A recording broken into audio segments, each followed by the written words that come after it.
Mr. President, I rise today to express concern over President Biden's nomination of Governor Gina Raimondo to lead the Department of Commerce. We are a year into a deadly pandemic that originated in Wuhan, China. The Chinese Communist Party censored and disappeared doctors and journalists who were trying to tell the truth about how the coronavirus was spreading, and the Chinese Communist Party lied to the world about the nature of the virus. Over 2.5 million people worldwide have died, including over 500,000 Americans. The Chinese Communist Party's lies and censorship and propaganda didn't stop with the pandemic. They pervade everything the Chinese Communist Party does. Many of us are increasingly concerned that China is gaining access to American secrets using non-traditional, all-of-government or even all-of-nation approaches to espionage against the United States and our allies. That includes using companies like Tencent and Huawei, which masquerade as telecom companies when they are in fact government espionage operations. This is deeply troubling and dangerous. China is, in my judgment, the greatest long-term geopolitical threat to the United States for the next century. Presidents in both parties have believed for decades that the United States could somehow turn China from a foe to a friend through trade and diplomacy, or that allowing China into rules-based institutions would turn China into a rules-based country.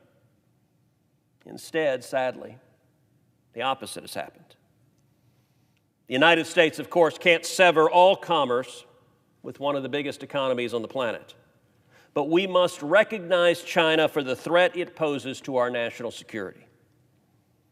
To counter the threat that China poses, we should do 4 things.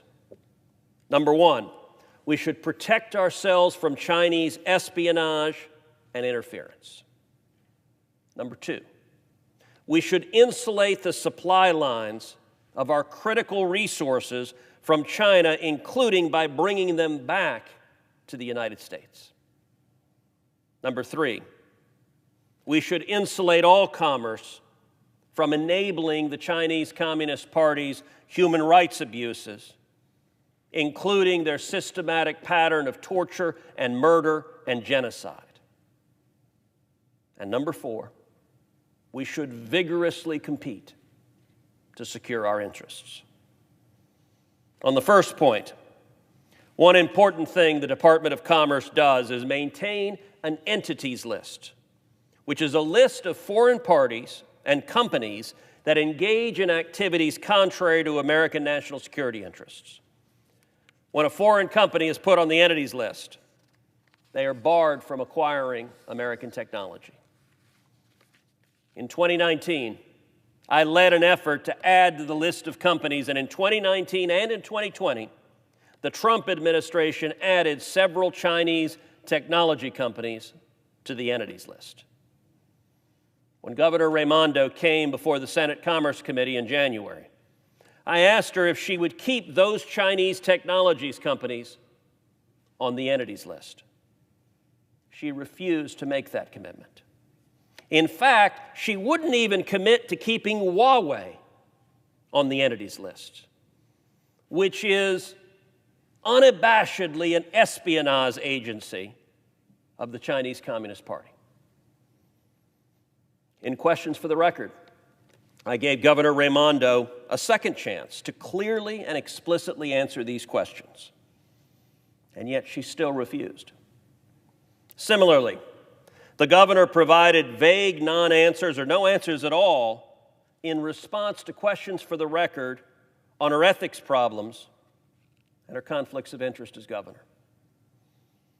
As my colleagues know, nominees will never be more engaged, more transparent, or more forthcoming than during their confirmation process. That Governor Raimondo has refused to be any one of these speaks volumes to how she would act if confirmed as secretary.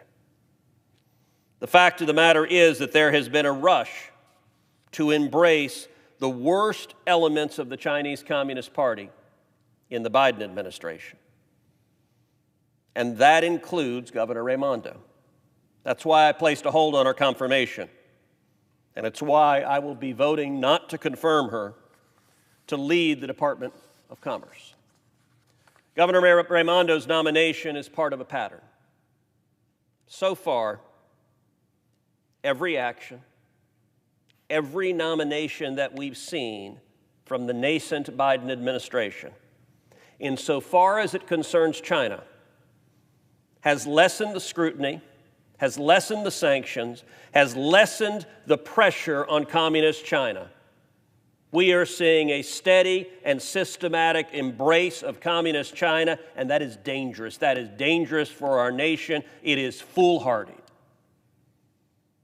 I recognize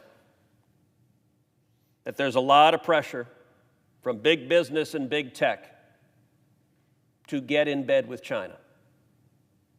That is profoundly contrary to American interests. Now, we're just about 6 weeks into the Biden presidency, and the Biden administration has already been keen on lifting the restrictions on Huawei since the very first week. Where will we be 6 months from now? A year from now? Prohibiting the use of platforms like Huawei and safeguarding American technology from being exploited by Chinese espionage infrastructure are common sense measures to protect American national security. Before the coronavirus pandemic, the understanding of the threat posed by communist China was more limited. It was more limited in Washington, where both Democrats and Republicans mistakenly believed China was our friend, and it was more limited internationally. For 8 years in the Senate, I had been calling out the threat posed by communist China. Sometimes a lonely position in this town.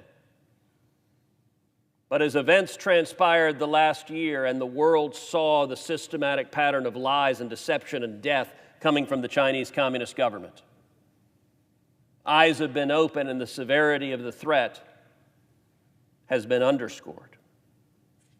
Before this pandemic, our ally, the United Kingdom, was moving forward with plans to allow Huawei to install significant telecommunications infrastructure in the UK. The United States government had vigorously urged the UK not to go down that road, that it would open up the United Kingdom to espionage from the Chinese government. The United Kingdom is one of the members of the Five Eyes intelligence sharing network, a network of our closest allies where we share our most sensitive, our most important, our most confidential national security secrets. I had the opportunity to sit down with Nigel Farage on a podcast I host and to talk about Brexit, to talk about Europe, but to also talk about Huawei and the threat from China. As I said to Nigel on the podcast, as much as we love the Brits, as valuable a friend as the UK is to the United States, if the UK went forward with allowing Huawei to install significant telecom infrastructure in its country, we might have to reassess the UK's participation in the Five Eyes security network. As I put it then, 4 eyes are better than 6 eyes. Well, I'm grateful to say that following the coronavirus pandemic, the United Kingdom reconsidered its decision. It saw the threat of communist China and Huawei, and it stepped back from the brink. That was the right thing to do, and it did so in response to considerable pressure from the United States government. I very much hope that this pattern we are seeing of the Biden administration embracing communist China will not reverse that pressure. will not lighten up on our allies and tacitly encourage them to move forward with Huawei to allow the espionage architecture to be put in place in their nations. That would render America more vulnerable. It would render our allies more vulnerable. It would render the world more vulnerable. It would have been a very simple matter for Governor Raimondo to commit to keeping Huawei on the entities list. It would have been a very simple matter for Governor Raimondo to commit to keeping the Chinese technology companies that I urged be added to the list, keeping them on the list. She refused to do so repeatedly. As I said, this appears to be a part of a pattern of a systematic decision to embrace communist China. If that is indeed the direction the Biden administration is going, I hope that members of both parties who have seen the threat posed by communist China will urge the president, will urge the cabinet, will urge this administration, stop the embrace of communist China. Defend the interest of the United States of America. Because she was not willing to make these commitments, I will be voting against the confirmation of Governor Raimondo, and I encourage my colleagues to do the same. I yield the floor, and I suggest the absence of a quorum.